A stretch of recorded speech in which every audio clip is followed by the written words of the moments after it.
The first race of the weekend for the Lamborghini Blancpain Super Trofeo from here at Spa-Francorchamps set to get underway in glorious weather. It's sunny, it's a good temperature. We haven't had, he says, tempting fate, a drop of rain all weekend. And this big grid of cars getting themselves ready with the track temperature 28.6 degrees now. We're getting ready for what's going to be a very busy 50-minute race indeed. The grids this year in the championship bigger than ever before. The new Huracan has come onto the championship as well as the existing Gallardos. They still are run by the amateur teams, and the new Huracan has not only brought in some new drivers but new teams as well, some with a good pedigree, including, for example, the Conrad Motorsport squad, which is synonymous with Porsche racing, but this year adding Lamborghini to its stable as well.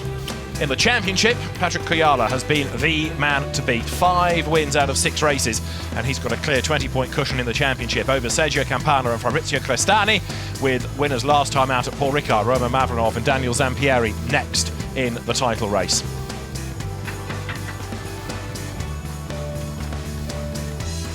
This race, 50 minutes in prospect, and the championship with the drivers across different classes. We have the Pro, the Am and the Pro-Am categories, along with the amateur drivers in the Gallardos as well, with their own separate championship to look for.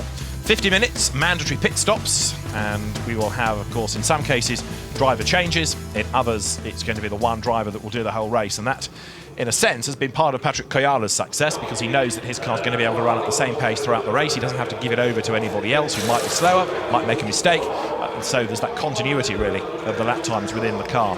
And guess who's on pole position for race 1 of 2 this weekend? It is Patrick Kujala, who qualified with a 2:19 yesterday, 7 tenths up on everybody else, and so Patrick Kujala for pole position with Alberto Di Folco to line up with him at the very front of the grid. And Di Folco, somebody who we know is quick. He's had some good results this year. He's been there or thereabouts, as they say, but what he hasn't yet done is get himself onto the top step, or indeed any step of the podium. He's been a regular pace setter. He's been in that leading group, but perhaps here the Raton racing car has got its best chance yet of a good result in the hands of Alberto Di Folco.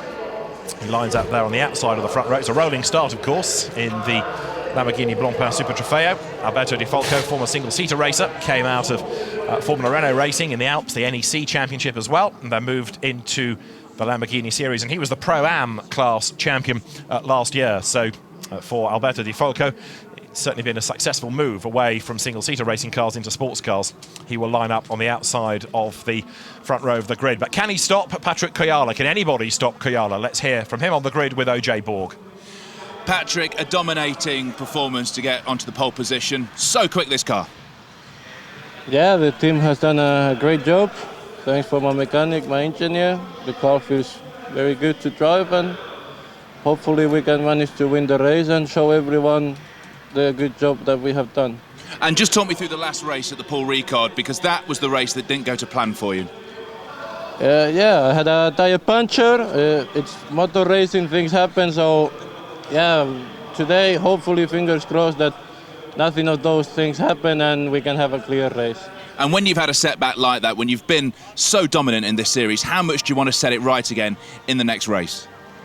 I mean, the mentality is always the same. I come here, you know, as a team, we come here just not to take part. We come here to take over. So the win is a must always. So yeah, with bad luck last race. So as you can see, when nothing happens, we are always there. So hopefully today we can show everyone that only a tire puncture can stop me from winning. Patrick, thank you. Okay. So it was a punctured Pirelli last time out that stopped Patrick Kujala, but here he's hoping for no such dramas. He has been the benchmark driver all year, and of course this is the first season that we've seen Patrick Kujala in the championship. He switched away from single-seater racing, in which he had a decent pedigree. He'd driven in the French Formula 4 championship when he came out of karting, and then he made his way into Formula Renault, into the Alps Series, into the Euro Cup, and then into GP3. The sister car to that of Alberto Di Folco for Raton Racing is there on the second row of the grid. Eduardo Liberati lines up to do the first stint in that car, and then alongside there's going to be Marco Moscato. Now let's hear from Daniel Zampieri, because his car, which won last time out at Ricard, will line up on the third row of the grid.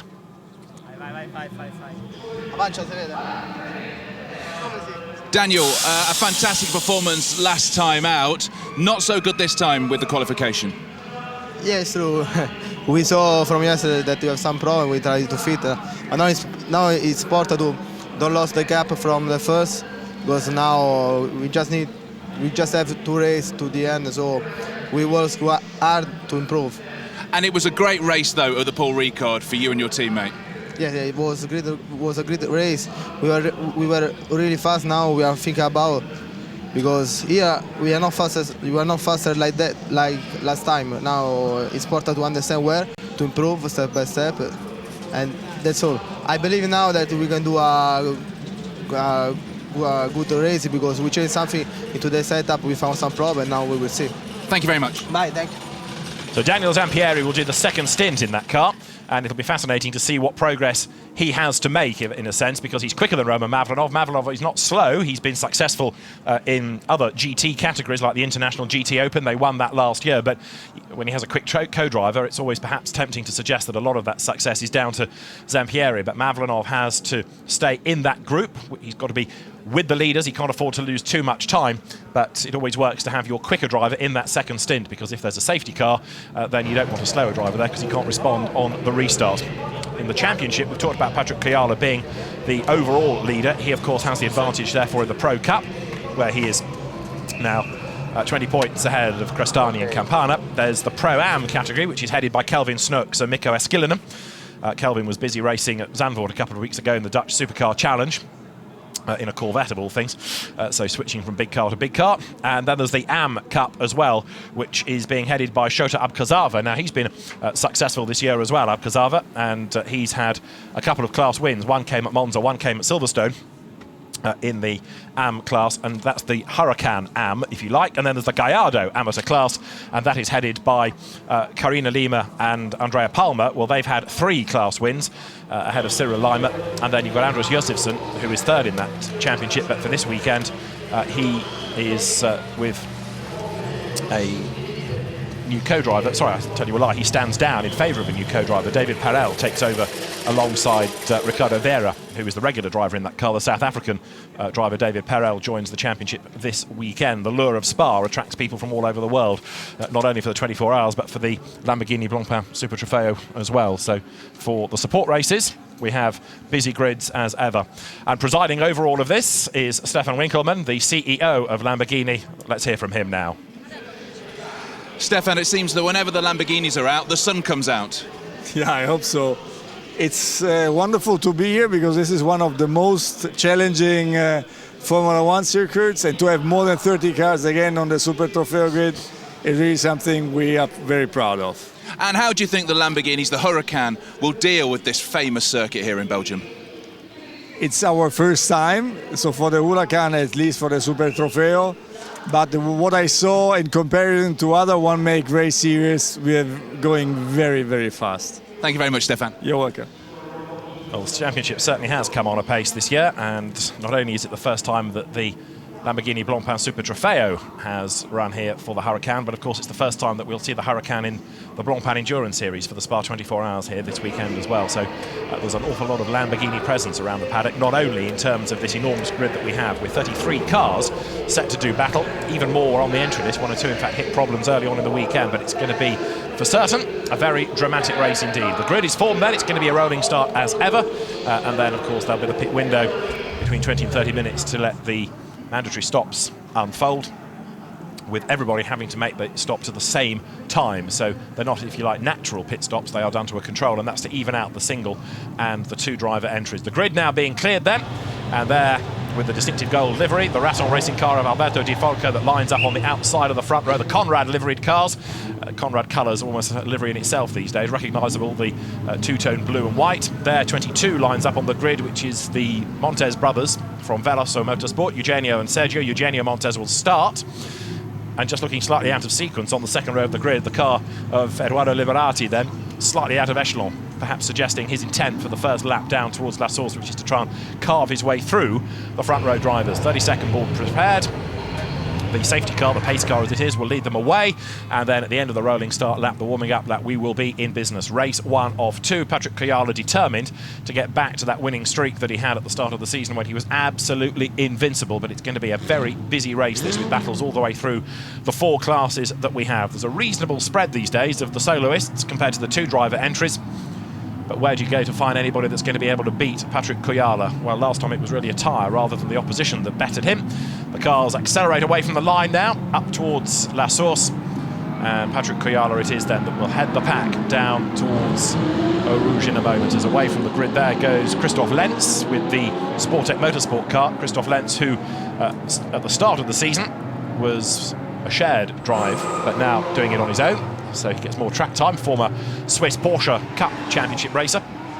Relatively inexperienced, but one of the attractions of this championship isn't just the car, it's also the circuits you race at. Great spread of famous venues, but also, of course, there's this very good off-track scene that looks after the drivers. There's great camaraderie between everybody off-track, and good food, good wine, good hospitality, and a good ambience in the paddock as well. So there's more to just going racing when you take part in the Lamborghini Blancpain Super Trofeo. And increasingly, with Lamborghini Squadra Corsa now looking at a proper factory program and driver development programs in Europe, in Asia and North America as well. It's a place that the young guns want to come and race, and another driver that's looking forward to a sports car career starts in this car, number 16, the Japanese-Italian driver Francesco Cozzolino, part of that Lamborghini Junior program. Born in Tokyo, but Italian by nationality. Began his motorsport at the Silverstone Race School a decade ago, and this car that Kai Cozzolino drives, sharing with Shinya Michima, we know is quick. Cozzolino quicker than Michima, I think Michimi it's fair to say, but they're pretty evenly matched. There's not much to choose between them, but Cozzolino will be certainly a man to watch. Ex-Japanese Formula 3 and Formula Toyota racer back home. So the cars work their way downhill, turning out of the so-called Speaker's Corner, and the field with the 2x2 rolling start formation, with Patrick Kujala and Alberto Di Folco on the front row. Edoardo Liberati and Alberto Cecchi will start on the second row of the grid, ahead of Mario Moscato, and then Roman Mavronov will be next. The fourth row is where you find Kai Cozzolino, and then Harold Schlegelmilch starts alongside him, Calvin Snurks and Florian Spengler on the fifth row of the grid. The sixth row, Sergio Campana alongside Isaac Tutumlu, moving from International GT Open. Then you find Simone Pellegrinelli alongside Adrian Amstutz. Cedric Lima is alongside Raffaele Giannoni, with Mikhail Spidoronov on the ninth row with Oliver Ray for company. The 10th row, Shota Abkazava, and then Jürgen Krebs alongside him. Karina Lima will start on the 11th row alongside David Perel, the South African driver new to the championship, new to the circuit. Amir Krenzia comes next with Roberto Pampanini alongside. Then it's Marky Nyken alongside Matteo Tullio. He's another newcomer to the championship of late, with Cyril Lima and Nima Kandania in the car run by the British MTech team. Next on the grid, there's Adrian Zaug, former Lamborghini Blancpain Super Trofeo racer. The 15th row is Jan van Uytzel alongside Eugenio Montes. Then it is Ivan Benvenuti alongside Tim Richards, and the last car on the grid is going to be that of Christoph Lenz. So the field makes its way up towards the bus stop, up towards the end of this rolling start formation lap, and then of course the cars don't stop on the grid, we go straight into the race itself. Can anybody catch Kujala? It has been pretty tough so to do this year. Everybody trying to weave around and get the warmth into the Pirelli rubber before we get ready to go racing then, as the field now works its way up towards Blanchimont. 50 minutes of racing, mandatory pit stops, and the two types of car, the Huracan, which doesn't perhaps have quite the same symphonic noise that the Gallardo does, but it's certainly a movement on, its progress from the Gallardo, and sharing the same floor plan as the Audi R8. You can certainly see some of the similarities, but Lamborghini keen to assert that very much it is a Lamborghini at heart. It has a wonderful pedigree, and it has certainly proved to be a very good race car indeed, not only in terms of the one-make championship, but also, of course, for the Blancpain Endurance Series, where there was an on-the-road win first time out at Monza, and the appeal for that exclusion is going to be heard in the next few days. But we are ready to go racing. It's round 7 of the Lamborghini Blancpain Super Trofeo here at Spa-Francorchamps, and they are about to get underway. To the end of the rolling start lap they come. Pole position then to Patrick Kujala, with him at the front of the grid, Alberto Di Folco. And as the lights go out now to get the race underway, one or two of them a bit keen on the toes relative to the others who are a bit sluggish away from the second row, but Koyala storms away. He leads on the run down towards La Source for the first time. It is going to be Alberto Di Folco who slots in second place, and 3 wide. Many end up running way wide over the curve there at La Source. All that run off tarmac opens its arms and embraces them as we head downhill, riding on board now with Kai Cozzolino past the endurance pits down towards Eau Rouge. He's on the inside line with traffic to battle against, and now the run uphill through Radion along the Camel Straight for the first time. Koyala it is then in the race lead. One car going backwards there could have been Liberati, in fact, because he's been mugged by the traffic. It's another of the Raton cars as they work their way up towards Les Comps. Yes, and it looks as though Liberati may have a problem. It happened at Silverstone early on for that car. It may well have happened here as well, because Liberati has just got nothing now that he can do to offer in resistance. Look, from the third rank, second row, third spot on the grid, he's gone completely backwards. The cars pouring their way up towards Les Comps.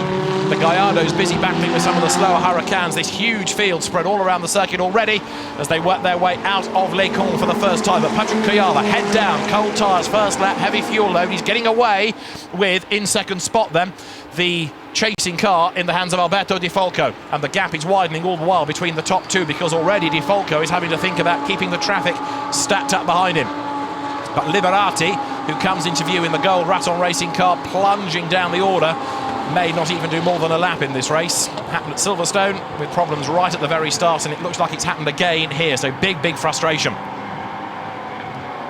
Field turning its way out of the pith path for the first time, and Patrick Koyala's advantage was already 7 tenths by the time he got to the end of the first sector alone. So Patrick Koyala means business. He's got his eyes on this championship. He's not to be derailed by trivialities like punctures. He wants to get back onto this winning streak as quickly as possible. And although there's some very good drivers in the championship this year, Koyala really has stamped his mark upon it, and it looks as though a GT career does beckon for him. The leading gaggle then getting away, battles throughout the field in Pro-Am, Am, with its 2 different segments of the Huracan and the Gallardo drivers. But at the end of lap 1, it is going to be Patrick Koyala getting away from the rest of them, as there, Roman Mavlanov turns through in 4th place. Now, Mavlanov could, in a sense, be the one to watch, not to see how close he is to the race lead, but to see what sort of time he's losing, because that is what Daniel Zampieri will have to make up. But of course, although that car will go quicker in the second stint, Koyala's will run at the same good pace all along. What Mavlanov and Zampieri need is a second stint safety car to bunch up the field as the gaggle of cars there worked its way through La Source for the second time. The lead advantage a second at the end of lap 1, so it is Koyala up front, Di Folco is second. Third at the moment is Alberto Cecchi up from the third row of the grid as the cars drop downhill. Mavlanov is 4th, and he's already 2.7 seconds back, so that is the margin that will be extending over the first stint of the race, and so Mavlanov can't afford to be losing too much time. The field making its way now uphill, a run towards Les Comps, and the best of anybody in the first sector on this lap, in fact, has been done by Kelvin Snooks in number 2. He's in 6th place. Snooks is the first of those within the Pro-Am section, so it's an important race because he wants to try and maintain the championship class lead. But within Pro-Am, then, it is the car of Kelvin Snooks and Mikko Eskilinen leading the way, and he's also trying to get onto the tail of those ahead. Another scrap rages on there as Isaac Tutumlu tries to find a way through traffic. Tutumlu battling his way up the order, trying to find a way past the next gaggle of cars ahead of him. Tutumlu, somebody who is new to the championship this year. It's his yellow and green car that we're looking at the back of this little group. He goes to the inside line, and the former international GT Open driver, Catalonian touring car champion, makes his move. Curb and all, kicks up the dust, up on the inside and goes through, and in so doing there, forces the opposition way out wide. That, by the look of it, was Marco Moscato. Yes, it was being forced way wide and off the road, so Moscato loses a place and loses a lot of time as a result of all of that, because now he's easy prey for the pack behind. Next on his tail, 63 there you can see turning through is Cedric Lima, who's got Julien Piguet for company, and there in the pits at the end of lap 1 is Eduardo Liberati. So it was his car that we saw with problems, and the problems are pretty serious because there are people swarming all over it, and it looks as though that car is in big strife. It's about to go a lap down, so all they can do now is treat this race as a test session for race 2 tomorrow, as the cars now then work their way up towards the end of lap number 2, and leading the way is Patrick Koyala. The gap is over a second as he turns his way through ahead of Alberto Di Folco. There under attack, 96, is Raffaele Giannoni. And as he works his way up towards the timing line, Giannone trying to stave off the attack from behind, but also, if he can, make up places. So it's 1 second, the gap between Koyala and Di Folco. Alberto Cerqui runs third, and here, down towards La Source, Cedric Lima to the inside line. Can he find a way past Giannone? He can't, so Giannone therefore secures the place, and that puts him up into 13th position. They ran side by side over the timing line, but when it counts, Giannone goes ahead.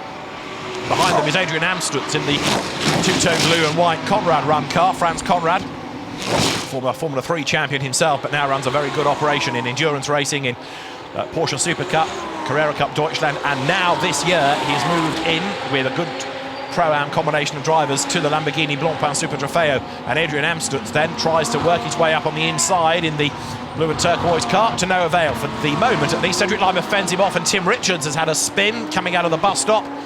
Can he get going again in the Toro Loco entered M-Tech run car? Yes, he can. He hooks reverse gear. Of course, with the paddle shift gearbox, it's not that easy. You've got to go all the way down through the box, but he gets it going now. Back into the race then. So Tim Richards rejoins. Big frustration for him. Tim, new to motor racing last year and has come on a pace, but that will cost him time as the cars then now work their way from Pont down towards Les Fagnes, or the Pif Paf as it's rather more colloquially known. This is lap number 3, and the race leader then, Patrick Koyala, it is up front, and the advantage extending all the while. Alberto Di Folco is another driver who can run at the same pace race long. Now, Simone Pellegrinelli there, number 31, who is the third of those in the Pro-Am class, keeping Isaac Tutumlu at bay. Pellegrinelli was the Am winner last year, steps up a class for this season, and Pellegrinelli destroyed his car, first race at Monza, if you remember, on the opening lap. Big accident that put him out of the weekend, but he's bounced back. Thankfully, he's okay. Repaired chassis, and has been going strongly in the series ever since, as the leaders then come out of Blanchimont up towards the bus stop. Alberto Cerqui, the former Superstars champion, running in third place, dropping away a little bit.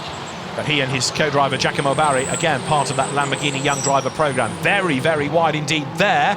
Was Tutumlu, I think it was, and a big accident has taken Cyril Lima out of the race. That is coming out of Pau. He's run wide, he's come across the road and done big, big damage then. So Cyril Lima is out of the race, and that, I fear, may well bring out a safety car, because that's going to need retrieval.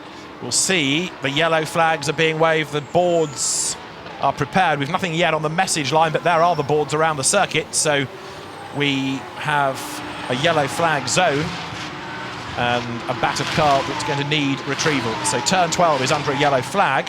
The marshals are showing safety car boards and yellow flags, but the timing screen only now tells us of the safety car, but it is confirmed we do have a safety car. And unfortunately, Cyril Lima's badly damaged car sits by the side of the road. Now, what this does is help the likes of Daniel Zampieri, because under a safety car now, it means that the lead that Patrick Koyala had built up is brought down, and it means he's got fewer laps before the pit window to be able to rebuild it. So this is very good news for those that have elected to put their quicker driver in the second stint. And looking at it, Cyril Lima is okay and out of the car, but it was a big, big accident, clearly a lot of damage. The safety car, I don't think, has picked up the race leader, so it's going to need a little bit of shuffling here, because unless we've had a change for the race lead, I don't think we have. The safety car has been scrambled, but you can see it's sort of picked up the second wave of cars, because there are the race leaders working their way down towards Speaker's Corner.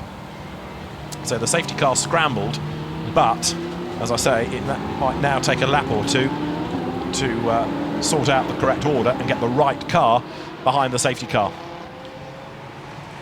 So the race director, first of all, has to make sure that the retrieval operation is done properly and quickly and safely, and then he's got to get everybody in the right order. And there you can see what's left of the Gallardo of Cyril Lima. I can't imagine we're going to see that car again tomorrow, I'm afraid to say. I think we've seen the last of that. The damage looked pretty serious. At the moment, the classes, the Gallardo Am class being headed by David Perel and Ricardo Vera. The amateur Huracan class is being headed by Shota Abkazaba, double winner this year. The Pro-Am section of the race is still being headed by Kelvin Snooks, and of course the Pro class by Patrick Koyala, who is the overall race leader. But the safety car then is on track, and all of this eats into the 50-minute duration that we have of this first Lamborghini Blancpain Super Trofeo race of the weekend. One today, one tomorrow. And if you're an enthusiast and you've ever thought about coming to the Spa 24 Hours, I would commend it to you, because it's not like another 24-hour race that happens in France, where there's very limited support race action. It's a really busy programme, and there's on-track action virtually all weekend, starting bright and early on Thursday morning. So there's a whole raft of support races, and they all get 2, sometimes 3 races apiece. And then, of course, you've got lots of track time for those cars in the Total 24 Hours of Spa itself. And this is just the hors d'oeuvre, a grid of 30-plus Lamborghinis just to get people in the mood. Cyril Lima is OK, but his Gallardo rather less so. It might now, he perhaps feels, be time to upgrade to a Huracan, because that's going to have a big repair bill. And we have the lights flashing then as the cars come up towards the timing line. Now this is the leading wave of cars that go over the timing line. These the cars of Chiara, Di Folco, Cecchi, Mavlanov, Cozzolino, and then Snooks, the top 6. And as I say, the race director now has to try and somehow get the other wave of cars released and then get this gaggle behind the safety car. It might take a little bit of time, but those that have been scooped up already by the safety car are badly compromised, because they may not necessarily be able to make their time up and get back onto the end of the queue here.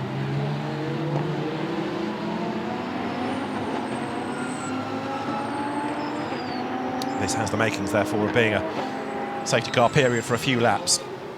There is confirmation that it's number 19, Cyril Lima's car, that's had the accident, and as soon as it's out of the way, then we can hopefully get the order sorted and be good to go. This is the 4th weekend of the championship for the new look Lamborghini Blancpain Super Trofeo. These 2 classes, the Gallardo having been not quite replaced entirely by the Huracan, but still, for those teams that haven't yet been able to afford to change cars, there is the class within the series in which they can still race. Of course, the intention is that in the fullness of time everybody will make their way up to a Huracan, and then it will be a pure single-make grid.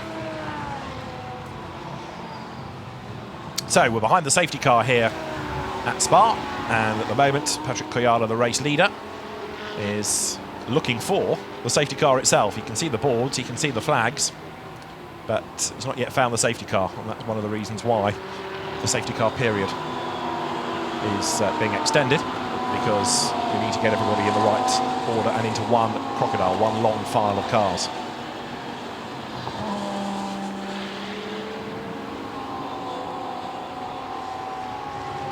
There you can see the car of Cyril Lima being retrieved.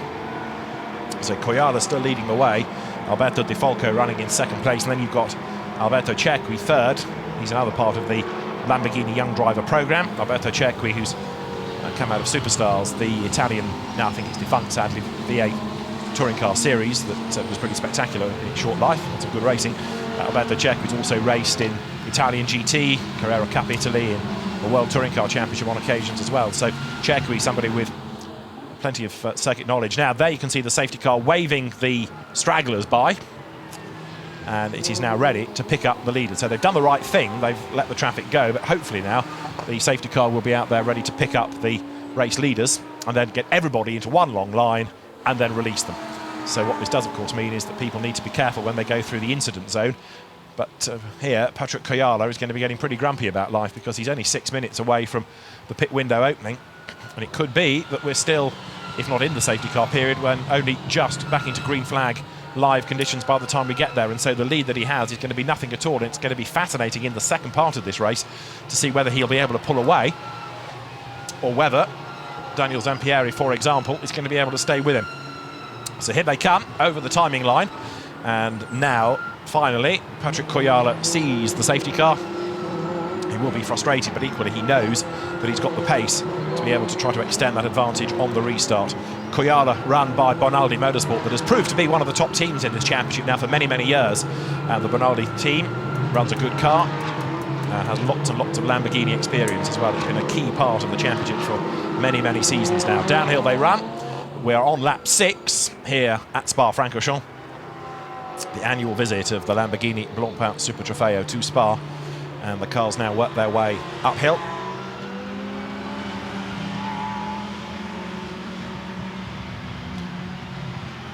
Through goes Isaac Tutumlu in the yellow and green Lipert Motorsport car.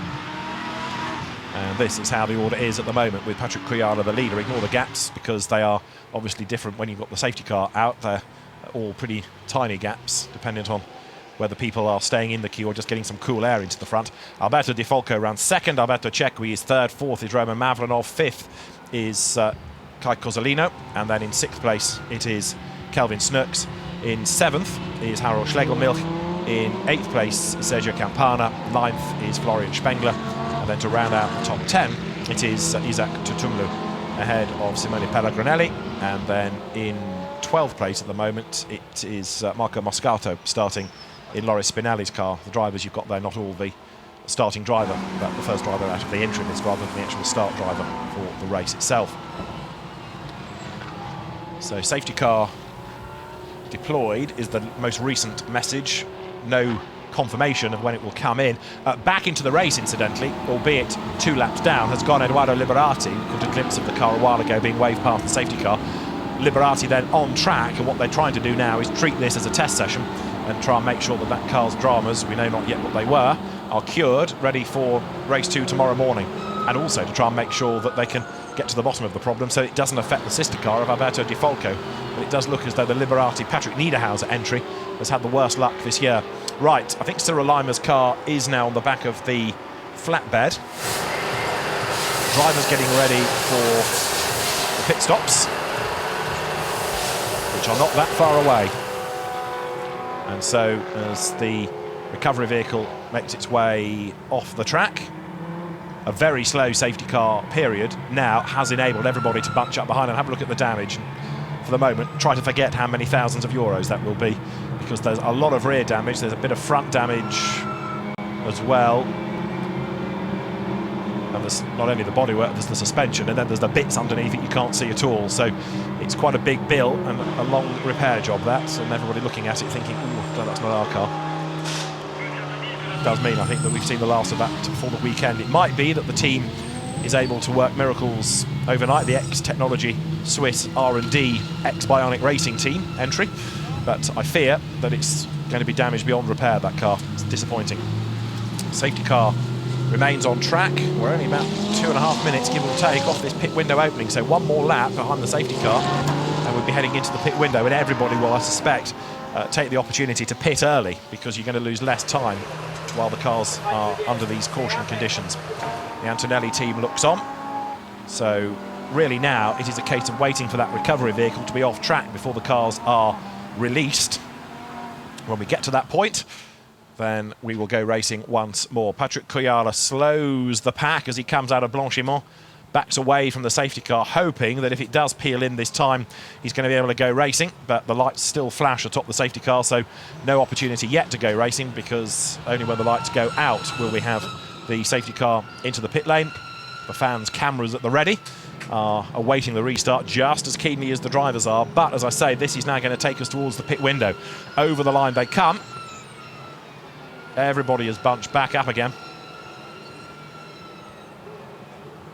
And the teams in the pit lane are now going to be very, very busy indeed, because the pit window will be ready to open. There you can see drivers getting ready. Daniel Zampieri is on his toes ready, and others getting ready as well. There's also an element of just doing some weaving, you can see, to try and maintain warmth in the Pirelli tyres. But bear in mind, they're going to come into the pits anyway. The pressure is going to be on the co-drivers. So in some cases, it will go to the car will go to a quicker driver. In other cases, perhaps to a slower. And one that's going to be interesting now will be the Pro-Am battle, number 2, because that's the class-leading car. Kelvin Snooks is quicker than Mikko Eskelinen, his co-driver. The opposition in the class, Harold Schlegelmilch, will hand over to Mikhail Stepanov, and Schlegelmilch is the quicker of those 2 drivers. But third in that class is Simone Pellegrinelli, who is on his own, and the car is not exactly distant. It is about 5 seconds back, and he could well come through to win the class. So that, for example, is going to be one to watch. The safety car will be in this time. We will go racing at the end of this lap number 7. So safety car to come in at the end of the lap, and then we're going to be in business. How many people will pit? How many people will try and stay out and see if they can steal back any time? And another car that has come to a halt is 18. The Australian driver Oliver Ray has stopped out on the circuit somewhere. Just trying to piece together where that is. It looks like it's at the bus stop. and that's within sight of pit in. So very strange that the car should grind to a halt there, and it must have been pretty sudden. What they're trying to do is get that either out of the way through the access point, or thankfully in Oliver Ray's case, he's going to be able to drive it towards the pits. The pit window is now open. Was this a master stroke to get him in early? Maybe that's being a bit cynical, but he has got going and makes his way now into the pit lane. So Oliver Ray comes in, and down the pit road he comes now in order to either cure a problem and or serve the mandatory pit stop while he's doing it. So we're ready to go racing. The field will turn its way here out of Pau, so we're going to be well into the window, in fact, when we get to the end of this lap. So frustration for Koyala. Alberto Di Folco, of course, has been able to stay with him under the safety car, but have the deficit negated because they've all bunched up again, so he's back in the hunt as well. Third place car, Alberto Cerqui, he will give way to Giacomo Bari. Now, Giacomo Bari is not inexperienced. Porsche racer, Italian GT racer before he came into Lamborghini racing, and so he too should be able to take the battle to Patrick Koyala, but you never know, it could well be that on the restart we just watch Koyala drive off into the distance. He has done it before, he's got some previous for storming away from the opposition. So, as the field turns its way through L'École and then past the new educational building up towards the Cours Paul Frère, named after the great Belgian racer and journalist, we have the safety car coming in this time, and I suspect it'll be followed by most of the field. Normally it's of note when somebody pits. This time it'll be of note who stays out there, because that could be significant to the ultimate outcome. If you pit, you're doing it, admittedly, now going back to green flag conditions, not quite as beneficial as under the safety car, but also what you're going to have to factor in this time is that the pit lane is going to be so crowded, potentially, you don't want to get caught in traffic with cars in front and behind, so you can't wriggle your way out. The pace car, the safety car, peels in, we go racing, and actually, a far greater number stay out than I was anticipating. The top three go through, Koyala, Di Folco and Cerqui. They go racing. They're going to try and shuffle the order. Now, did Mavlanov come in? Yes, he did. So Roman Mavlanov, with just under 28 minutes of the 50 to go, comes into the pit lane in order to give way to Daniel Zampieri.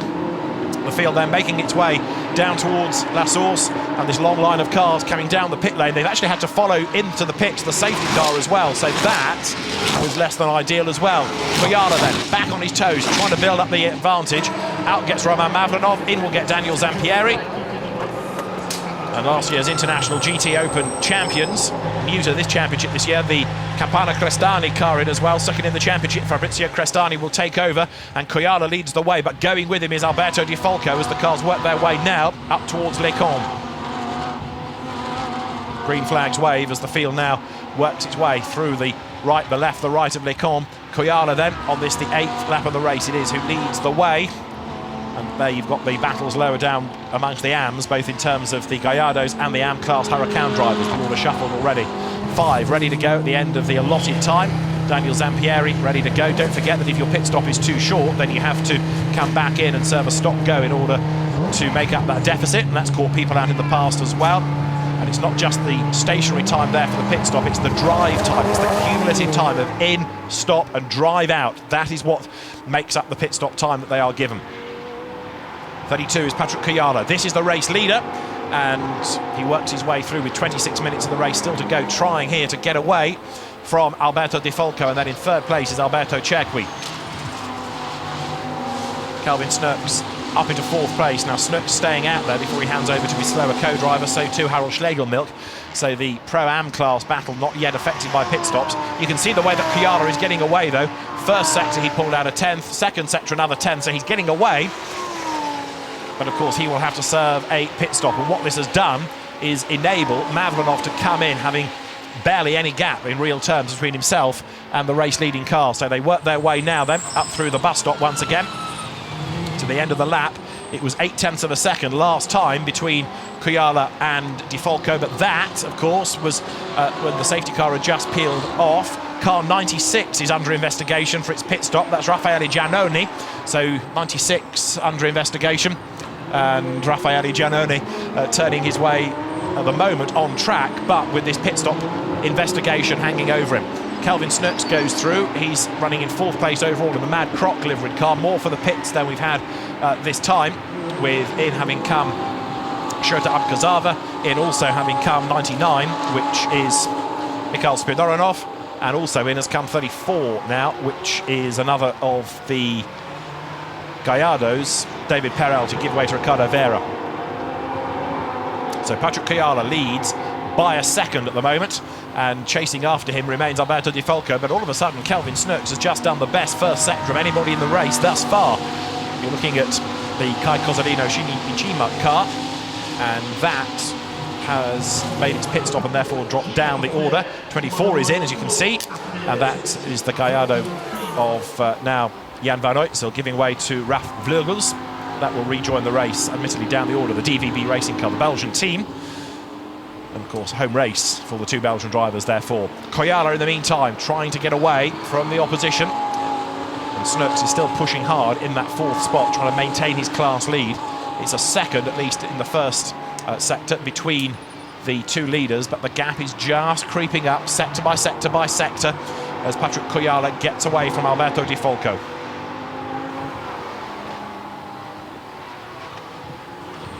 So the race on lap number 9, more pit stops being cycled through. What we need at the end of the next lap is to have a look at where Zampieri is in relation to the race leader Kuyala, and whether or not he can bring down that gap. The Conrad cars blast away in sequence, and you've got both from the Pro-Am class there, Amir Krenzia and Markin Nyken being released together. I think Krenzia ahead of Nyken, which doesn't always happen because Markin Nyken's had a couple of class wins this year, and so he now finds himself having to wriggle his way back into the lead of that category. Now Snooks comes up towards the bus stop in the Mad Croc car, the white there. Is he heading for the pits? No, not this time. Behind him is ex-Formula 3 racer Harold Schlegelmilch in the green car, sideways as he hoops it out of the bus stop up towards the timing line. And then behind Schlegelmilch, you've got Florian Spengler in the Bonaldi car, the yellow and white car there. But these two, Snooks and then behind him, Schlegelmilch, battling for the Pro-Am class lead. We've had Alberto Di Folco in, as you see. We've got more traffic coming down the pit lane, including at the rear of the queue, another of the Raton cars, Niederhauser to take over now from Liberati. So Patrick Kuyala, the race leader, the gap which was 8/10 behind the safety car, up now to nearly 4 seconds, but Alberto Cerqui is up into second place. More pit stops are about to be cycled through. 34 is ready for David Perel and Ricardo Vera. Perel to give way. And on track, battles continue, don't they? Because Zampieri is charging his way through the traffic here. He's just got past Raffaele Giannoni. Now, Giannoni still has this investigation being looked into about his pit stop. But Daniel Zampieri, definitely a pro, very experienced driver, very quick driver as well. He's charging on and trying now to get himself up with the race leaders once more. Of course, they will have to serve their pit stops, and therefore they will lose a lot of that enormous gap that they've got at the moment. But Daniel Zampieri then, IGTO champion last year, International GT Open champion, trying to get away from this gaggle of cars behind him. We've seen him in the Blancpain Endurance Series, we've seen him in Formula 3000, in Formula Renault. Zampieri, very, very quick driver. He makes his way over the timing line and he's being chased there now. Look by in 16, the Japanese driver, which is Shinya Michimi. And Michimi is in a big, big hurry as well. He's taken over from Kai Cozzolino. He goes around the outside there, look, of Raffaele Giannoni in 96 and plunges downhill. So you've got two quick cars now trying to gain ground on this second stint. The race leaders currently work lap number 10. Kuyala still leading from Alberto Cerqui, and they're staying out. Now we're almost at the end of the pit window, so they're going to have to come in this time. There is Alberto Di Folco. Now he has made his pit stop. He's back on track ahead of Daniel Zampieri. So Zampieri still with work to do, and you can see the gap. So even though they have the safety car, Mavlanov still is proving that he's not as quick as Zampieri, and he also illustrates how much time you lose to make a pit stop. Down the pit lane now comes Patrick Kuyala, then the race leader is in. And everybody else has to follow suit, because if you don't this time, you're going to be out of time and you'll get a penalty for stopping outside of the window. So down the pit lane comes Patrick Kuyala. The team is ready for him. And he stops on his marks, and we will be in business very shortly for that stop to cycle through. In also has come Alberto Cerqui, in has come Snooks, in has come Harold Schlegelmilch. So now we need to see where Alberto Di Folco is in relation to this car of Patrick Kujala when the stops are completed. Out gets Harold Schlegelmilch, into that car will get the slower driver, Mikhail Stepanov, although Stepanov is, in Lamborghini terms, pretty experienced because he's done a couple of years of this championship. He's also raced in the Russian Touring Car Series, he's raced in the ADAC, the German-based Pro Car Championship. Here comes Di Folco then, into Blanchiment. Kujala almost done in the pits. Engine fires up, and down towards the bus stop comes Alberto Di Folco. Makes his way into the right, into the left. Kujala not yet released, but I still think he's going to be able to hang on to the advantage here. He should be able to keep the leaders through now. Comes Alberto Di Folco, but he's got to make his way up all of this pit straight, and of course he's got the longer line round because he's on the track, whereas the short cut through is in the pits. And there, Kujala hangs on to the lead, but Di Folco is still pretty much with him, but he's not ahead, and so crucially, keeping the lead on the pit stops is Patrick Kujala. They use the Formula 1 pit exit, so now they drop downhill. Kujala it is who is ahead. In second spot still is number 90, Alberto Di Folco. But where in all of this, of course, we need to see, will Giacomo Bari feed in? He's going to be at least third, isn't he? So limited shuffling in the order. The gaps haven't changed things, haven't come down too much, despite that safety car period, the order remaining pretty similar. But what we are looking at here is Mikko Esquilinen under attack from on the grass, Daniel Zampieri, and you've also got there Mikhail Stepanov. Now Stepanov in the green car has got ahead of Mikko Esquilinen on the pit stops, Esquilinen having relieved Snooks, and Zampieri is right up with them as they dive into their comb, and also trying to go with them is Shinya Michimi. So there, look, the blue and white and the orange and white cars much quicker than the AM drivers they're battling against. Michimi gets squeezed up onto the curb. He gets the inside line heading down towards Bruxelles.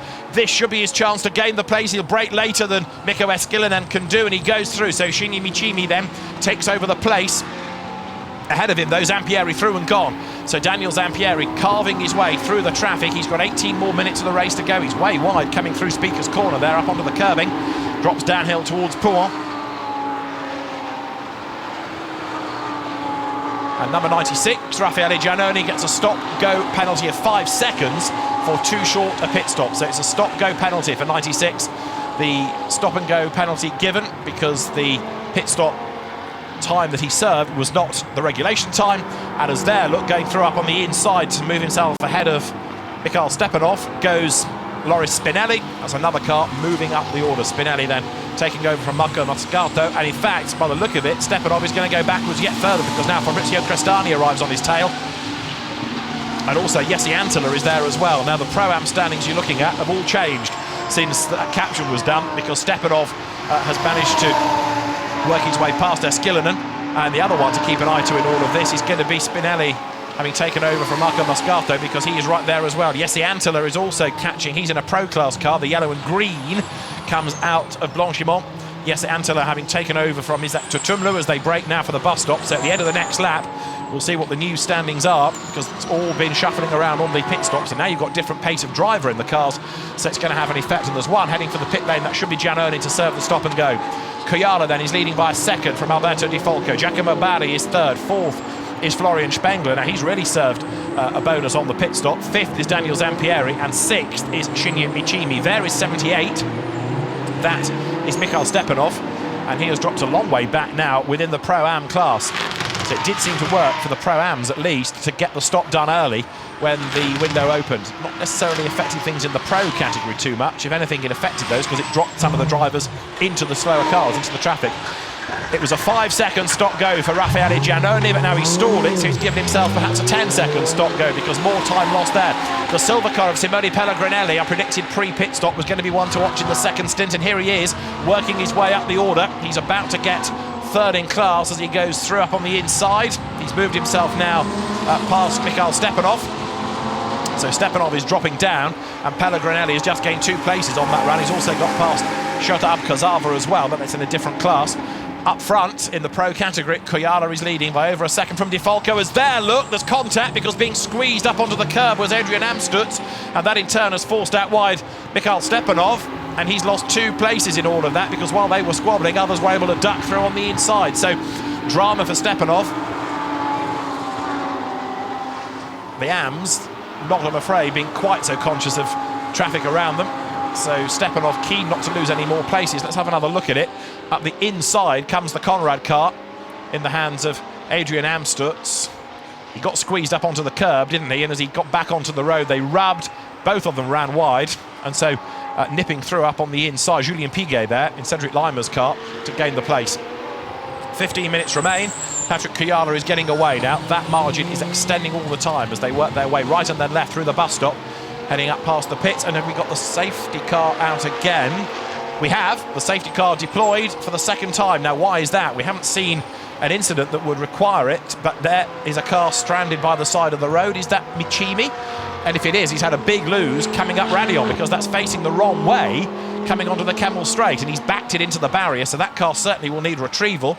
So a second safety car period, and straight away that will bring right down all of the gaps between those in the leading group. Now, okay, it's happened once before, and Kuyala was able to drive clear, but is it happening? Can it happen once more? Let's see.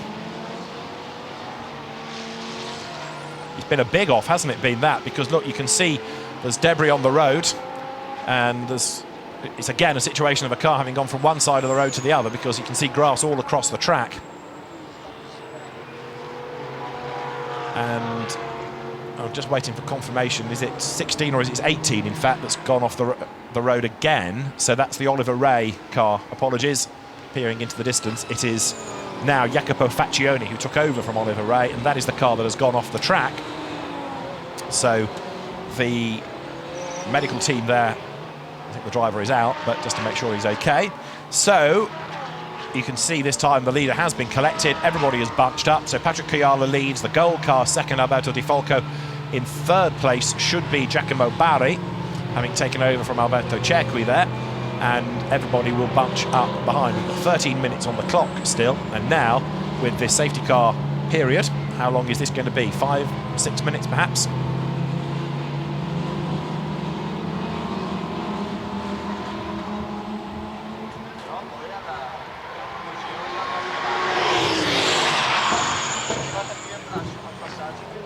So the team's looking on in the pit boxes, trying now to work out how long it may be, of course, before we go racing once again. And the next question, of course, is how many laps will we get in before the very end? So it's going to be intriguing now to see how long this situation takes.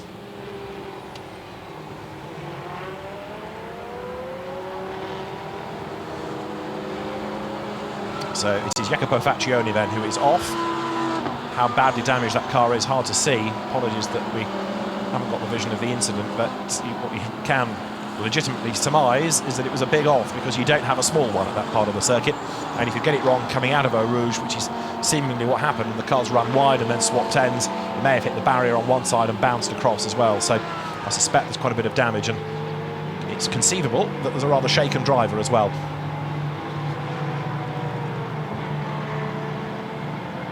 So the field here turning its way behind the safety car, 12 more minutes on the clock. I would imagine we will get some racing laps back in, but not that many. All of these cars then, rear-wheel drive, the road car four-wheel drive, but the race is a rear-wheel drive, 5.2 litre, 6-speed sequential gearboxes they have. So 7-speed on the road car, but 6 in the race car, 620 horsepower, and a successful car in GT3 terms as well, because they've been competitive in Blancpain and other series this year.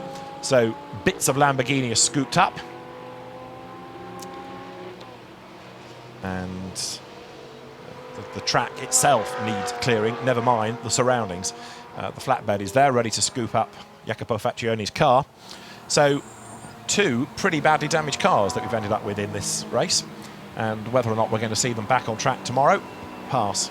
Hopefully we will, but I'm not convinced. Certainly from what we'd seen of the Lima car from its incident early on, Cyril Lima's car, I think that may be damaged beyond repair, and in the distance hard to gauge really quite how bad the damage is to Jacopo Faccioni's car. So 11 minutes on the clock. Now, even if they finish like this for Patrick Kuyala, he cares not, he'll take the points, it'll be a win, but of course the frustration is for those behind who want to try and make some more progress. This has brought Daniel Zampieri back into the mix, and Zampieri is of course closer, but even by getting onto the back of the train ahead, what he still has to remember is, bear in mind, that he's got to get through traffic. So he's going to have to overtake people that are as quick as him and are determined to hang on to their place. They're going to defend. So Zampieri has a pretty tough job, even though he's caught up with the traffic ahead. Even when we go racing once more, we go through with 10 minutes and change on the clock. We should be able to go racing, as I say, but it'll be another couple of laps yet as the cars work their way over the timing line.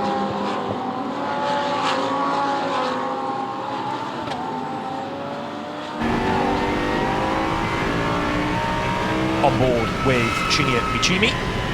Good to see that it's not his car that has suffered, and that's in 6th place now behind Zampieri. So the order is Coiada, Di Folco, Bari, Spengler, Zampieri, Michimi, Spinelli, Crestani. Then in 9th place, Jesse Antila, 10th, Mikko Eskilinen. Classes now into the lead of the Pro-Ams has gone 15, which is now Loris Spinelli, having taken over from Marco Moscato. He is ahead of Mikko Eskilinen, and then 3rd in that class, Simone Pellegrinelli. Then in the AMS, Shota Abkazava leads from the car of Mikhail Spidoranov, and then it is Jürgen Krebs who is 3rd.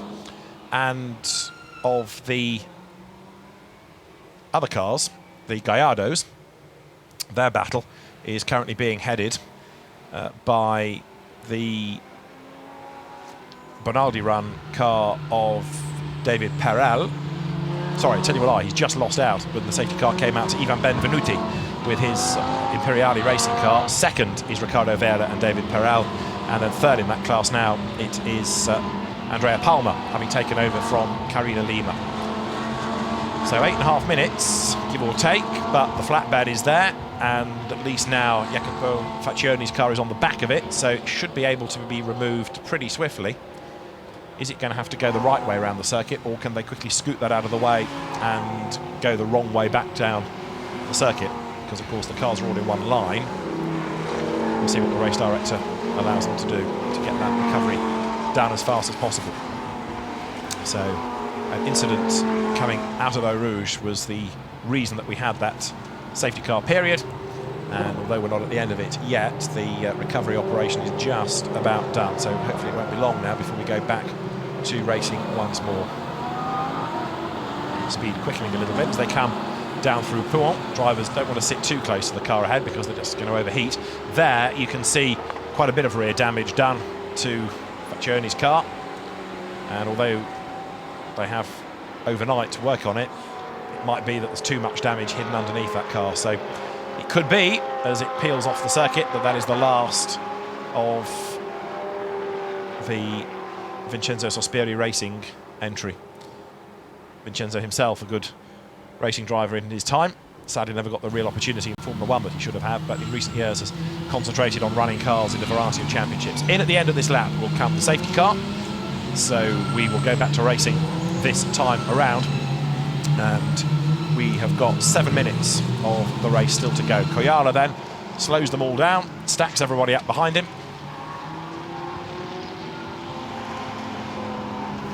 Lights are out on top of the safety car, and so it will peel in. And we'll go back to racing this lap.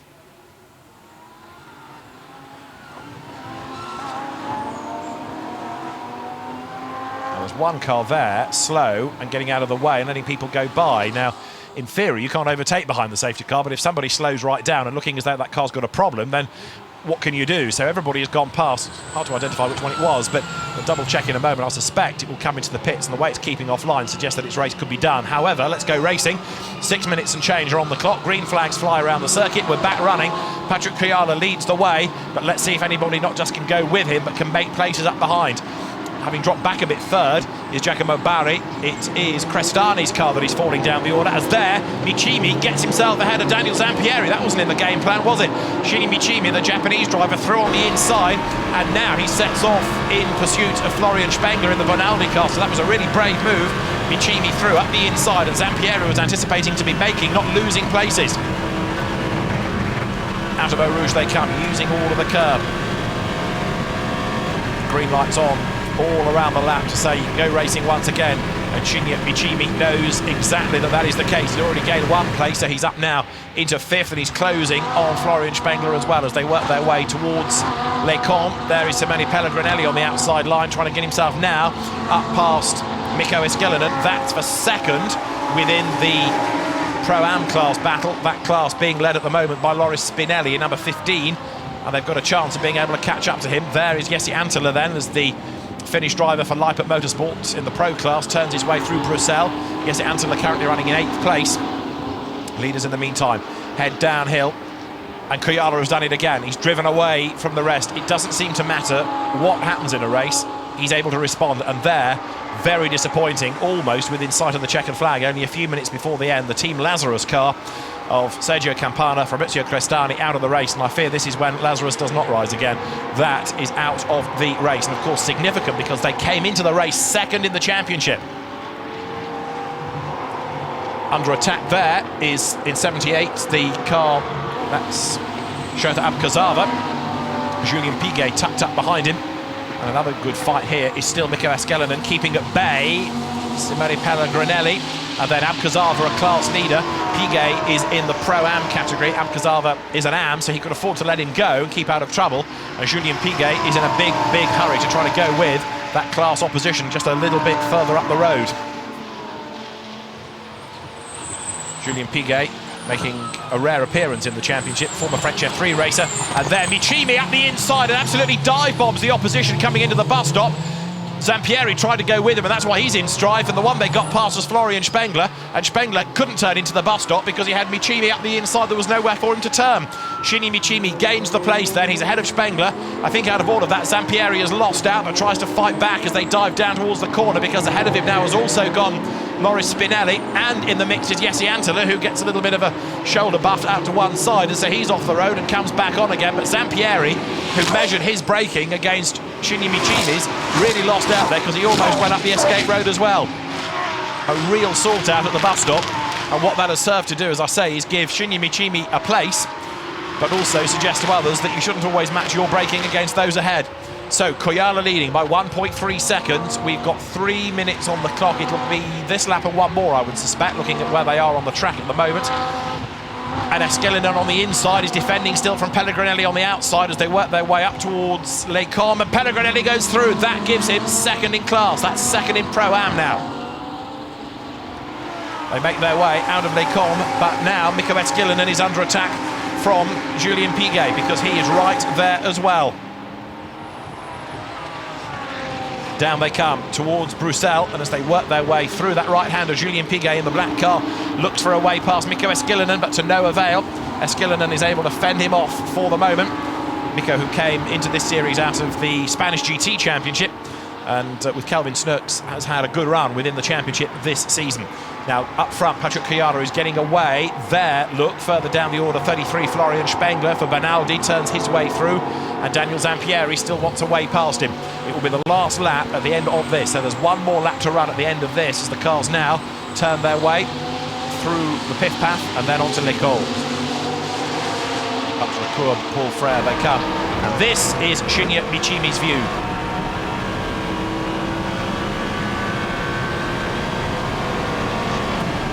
On board 16, through Blanchimont now.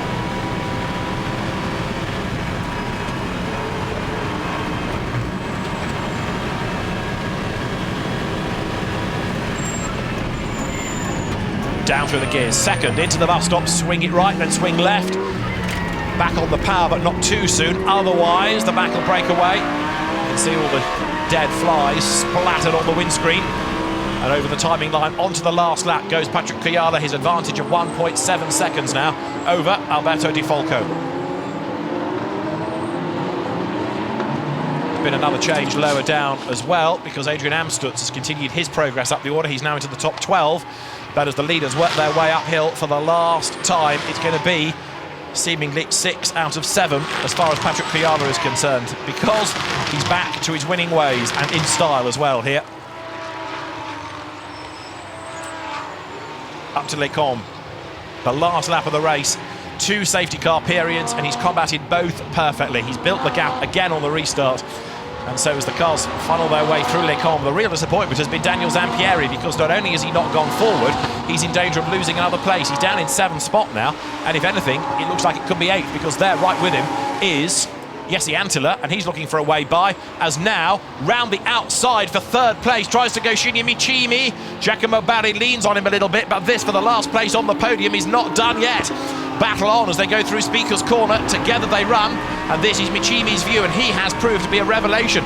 He's new to Spa, and he's worked his way into contention. Normally you anticipate Kai Cozzolino, part of the Lamborghini Junior program, to be the gun in this car, but Michimi, admittedly on a lighter fuel load, has been very impressive indeed. He comes out of Pont and goes up towards the pith path now. Is he going to be able to find a way past Giacomo Barri before the end? There's barely anything to choose between them at the moment as they now make the run down towards L'École. Down a gear, turn it right. Back on the power, and out the other side comes Patrick Kuyala, the race leader. It is going to be a 6th win from 7 races. Dominance like this, we've not had in the championship for a long time. And Kuyala, new to GT racing this year, drives like a veteran of it, but he's been able to hit the ground running, and so strong has he been. He comes now up towards the sequence of corners at the bus stop, the right, the left, the checkered flag is at the ready. And so round 7 of the Lamborghini Blancpain Super Trofeo is going to be won by Patrick Kuyala, as Michimi does get 3rd at the last corner up the inside, but he runs it out wide. Barry tries to fight back. 2nd over the line is Alberto Di Folco, and the last place on the podium does go the way of Shinya Michimi, because he comes across the line just ahead of Giacomo Barri, with Florian Spengler coming home 5th. 6th, and to win Pro-Am is Loris Spinelli. Zampieri takes 7th, Jesse Antila is 8th, and there's all sorts of fun and games happening out of the bus stop as Eskilinen comes through to take 10th, just ahead of Adrian Amstutz. Simone Pellegrinelli already home for 2nd in Pro-Am. Mikko Eskilinen takes 3rd. And then, what about the AM class? Because that is going to be won by Mikhail Spidoranov to score a victory this time out. 2nd is Jürgen Krebs, and 3rd in the class, as they head over the timing line, it is going to be Amir Krenzia. And then what about the Gallardos, which do tend to get a little bit overlooked because they're a bit breathless compared to the Hurricanes, but that will be a win for 74, which is the returning Ivan Benvenuti, or El Paso as he likes to be called, his racing pseudonym. 2nd in that Gallardo class will be Ricardo Vera and David Parel. And then for 3rd in the category on the last lap is going to be Nima Kandanier and Jake Rattenbury, 2 Brits. But Patrick Kuyala has done it again. Victory is his, and he comes across the line to win by 2.7 seconds. But had we not had a safety car period, who knows what the margin would have been. A vast one, I'm sure. But behind it was all happening. 3rd place just gained the way of Shinya Michimi. Some good racing we've had right the way through the field, and there's another race to come tomorrow as well.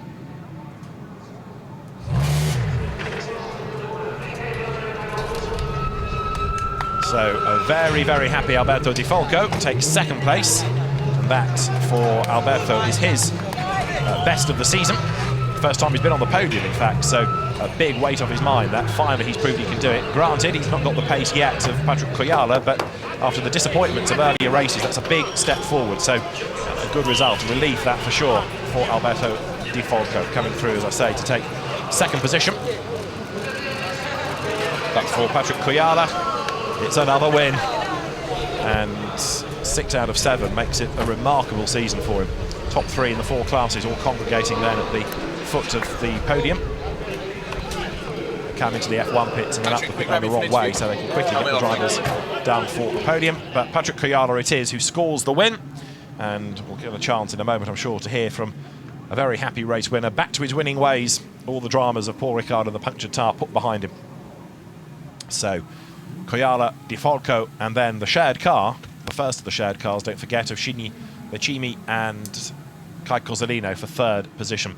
It's a busy Spa here this Friday as the support for the Total 24 Hours of Spa rattle through with some great racing. This one won yet again by Patrick Kuyala. He's with OJ. Patrick, congratulations. It must feel great to be back to winning ways. Yes, after the disappointment or bad luck, however you want to say it, in Paul Ricard, this feels nice. Then I heard Campana didn't finish, and Sampieri and Marlanov was 5th, so we extend a bit more the gap in the championship, which is great. And yeah, thanks for the team, great car again, great weekend. How difficult was this race? It was very stop-start with the 2 safety car periods. If I'm honest, I was not pushing any lap. Just after what happened in Paul Ricard with the puncture, I was just maintaining the tires, taking it easy. And then even though I was not pushing, I was still making gap to the second guy. So maybe tomorrow, if I push a bit more, the gap is bigger. Will you go for it tomorrow then? Is that what you're saying? You're going to go all out?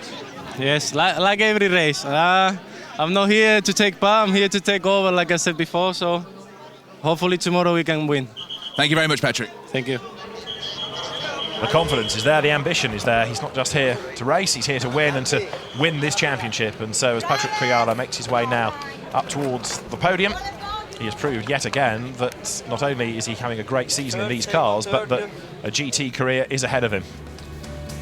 So, the first race of the weekend here at Spa, Patrick Criala, the winner from Alberto Di Folco, and then in 3rd place, Shinya Michimi and Kai Cozzolino. 4th goes the way of Giacomo Barri and Alberto Cerqui, ahead of Florian Spengler, with Loris Spinelli and Marco Moscato taking victory in the Pro-Am category and 6th place overall. 7th is Daniel Zampieri and Roman Mavronov. 8th goes the way of Jesse Antila and his co-driver Isaac Tutumlu. 9th for Simone Pellegrinelli, and 10th Mikko Eskilinen and Kelvin Snooks. So race 2 comes up tomorrow here at Spa-Francorchamps, part of the build-up to the Total 24 Hours of Spa. And there'll be plenty of these drivers looking for better results tomorrow. And of course, in the case of Patrick Niederhauser and Edoardo Liberati, just a good finish after the dramas they had on the very first lap of the race. And they really have suffered. 2 more drivers that you would have anticipated would have had good results this year coming into the series. But not only have they struggled to match the pace of Criala, but they've also had mechanical dramas both here and at Silverstone that have really cost them dear. And there you can see how the end of the order looked, with some of the drivers struggling with mechanical dramas, others with damaged cars. The other question mark is over Campana and Crestani. What were their problems after the car headed for the pit lane? And that, of course, was one that came into the weekend well placed, 2nd in the championship and not scoring. That really has given Patrick Criala, were he to need it, an even bigger leg up in the title race within the points. He's now got a much bigger margin over everybody else. So looking down towards the Formula 1 pits, as they're known, the start and finish area for FIA run events here. The race control building looming over the pit lane, and the restaurant at the top of the building there, which is a great view if you go up there and enjoy the local cuisine. Look out over the bus stop in one direction. You can see from the other side, if you turn your head to the left, see the cars going up Eau Rouge, and it's a great vantage point to go and watch the racing from. This is La Source, which is where at the moment there's one car being retrieved by the look of it, and the first pinch point on the lap. So let's have a look back at some of the highlights then of this first race of the weekend. Started with Patrick Criala on pole position, and true to form, he was able to make his break down towards turn 1, get himself up on the inside and take the race lead as the cars work their way through La Source and dive down the hill towards Eau Rouge for the first time. Others forced out wide, delayed therefore, but fought back as the race wore on. The first safety car though was brought out after we had this accident for Cyril Lima. That bunched everybody up, and it took us in fact towards the pit window. It was quite a long safety car period, and as I say, by the time that car had been retrieved, pit stops were being cycled through for many. Some good fighting on track and some brave driving certainly by the likes of Daniel Zampieri and Shinya Michimi. Michimi proved to be one of the bravest, working his way through traffic, and whereas we were anticipating Zampieri having taken over from Roman Mavronov to be able to go after the race leaders, he actually turned out to lose places. Patrick Criala managed to hang on to the race lead on the pit stops from Alberto Di Folco, who, even though he was frustrated in 2nd place, was still able to take his best finish of the year. And then behind, being forced onto the grass, was Daniel Zampieri. And whether that did anything to the car, caught some grass and forced it to overheat, no not. But either way, it fell down the order. We had a 2nd safety car after Jacopo Faccioni went off the road, and with just minutes to go before out came the checkered flag, Michimi on the restart made his move, firstly getting past Zampieri up the inside going into La Source, and then there was this move to come against Florian Spengler. He was coming through come what may, totally committed, and Spengler, having had a little touch with Michimi was lucky not to get harpooned also by Daniel Zampieri, who stood on the brakes and actually lost out to traffic in the process. And then Michimi seized on this error by Giacomo Bari coming out of Les Cons. Through he went as the cars worked their way around Bruxelles, and that put him up one further place. Last corner, last lap. Shinji Michima just able to go through and make the place up. So Michimi through to take third position as the checkered flag flew once more to Patrick Kuyala. Victorious for the 6th time in 7 races this season. And as I say, domination like this is pretty much unprecedented in the championship. So the drivers making their way towards the podium, and there they all are, scooped up ready at the back. We brought out for the 3 classes. For the Hurricanes, the extra class for the Gallardos.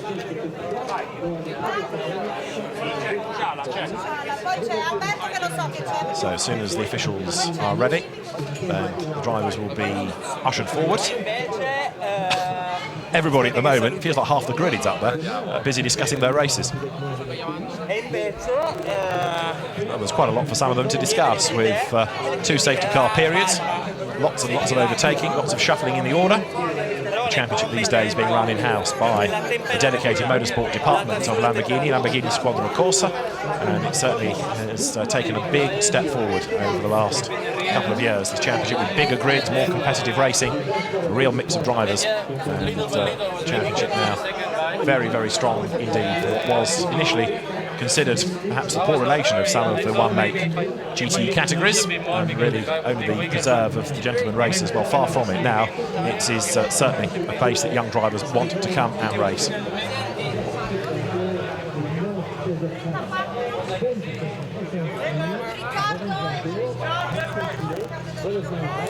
So there the drivers congregate, and you've seen some of the young guns. You saw a moment or 2 ago Shinya Michimi and Kai Cozzolino celebrating their result. And in a few moments' time, we'll have the winning drivers up onto the podium. But you can appreciate that it takes a bit of orchestrating all of this. So as soon as the signal is given, then up will come the drivers. Smiles all round. Alberto Cecchi and Giacomo Bari amongst those who are happy. Alberto Di Folco is all smiles as well. Amir Krenzia there nearest the door, and he had a good result in class as well. Amir Krenzia, who's new to the championship this year, and is somebody that stepped into Lamborghini racing from just doing track days. The man from Tel Aviv, his first year of car racing, but has adapted very, very well indeed. He's had some good tuition along the way, but looking very promising indeed. Mikko Eskilinen there with the Mad Croc overalls, the Jolly Finn. Another second-year racer in this championship, and more competitive as well as he's become more familiar with the car.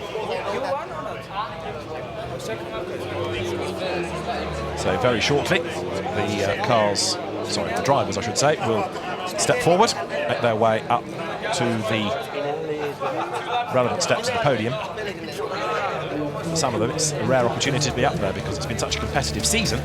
Getting into the points-paying places has not been easy. Shota Abkazava is the man that leads the AM class then, ahead of Mark Inaichen, and Jürgen Krebs third within the AM class, ahead of Mikhail Spidoranov, with then Laurent Geny and Cedric Lima next. The Montes brothers sixth, ahead of Amir Krenzia, Roberto Pampanini, then it's Tim Richards and Michael Charles as the next drivers to round out the top 10 within the Huracan AMS. Not all of these drivers, of course, have done every round. The likes of Matteo Tullio has only been here, so he scores just 7 points, and Andreas Hurdle's only done a couple of rounds, for example. So we have the drivers then in the Pro Cup onto the podium in the reverse order. So there is Shinya Michimi and Kai Cozzolino there. There is Alberto Di Folco, the man that takes second place, but it's going to be Patrick Kuyala for the top step on the podium. Yet again, his 6th visit to that top step in 7 races this year. And Patrick Kuyala continues this amazing form that he has. The Finn delighted with the result.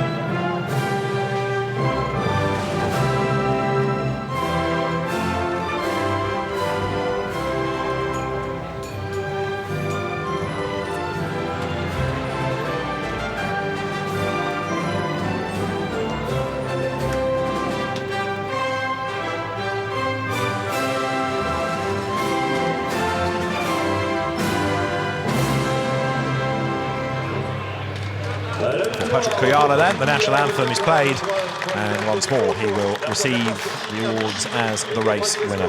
He was the winner in 2 races at Monza, 2 at Silverstone, only the 1 at Paul Ricard. But can we get back to the double here at Spa? He certainly proved that the pace is there, and barring a disaster, he's going to be hard to stop. Kai Cozzolino nearest the camera, and then Chini Michini receive their 3rd place bronze trophies.